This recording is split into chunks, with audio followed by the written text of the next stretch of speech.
Problems చూసి పారిపోకు మావా.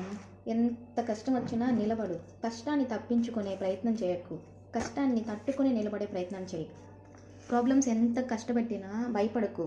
ఎన్ని వచ్చినా యాక్సెప్ట్ చేయి. పెద్ద పర్వతంలాగా నిలబడు మావా. అప్పుడు కష్టమే భయపడి వీడు చాలా మొండివాడు, ఎన్ని కష్టాలు వచ్చినా ఫేస్ చేయగలడు, లొంగటం లేదని కష్టమే పారిపోతుంది. తట్టుకోవడం అంటే నువ్వేం పోరాడాల్సిన అవసరం లేదు మావా. నీ డైలీ రొటీన్ డిస్టర్బెన్సెస్ వల్ల చేంజ్ అవ్వకు. ఎంత కష్టం వచ్చినా నీ వర్క్స్ నువ్వు చేయి. ఈ పిల్ల ఏంటి వేదాంతాలు మాట్లాడుతుంది అంటారా? చెప్పేటోళ్ళకంటే పడేటోళ్ళకే బాగా తెలుస్తుంది అంటారు. ఈరోజు నీది కాకపోవచ్చు, బట్ డెఫినెట్లీ వన్ డే నీది అవుతుంది మావా. Stay strong.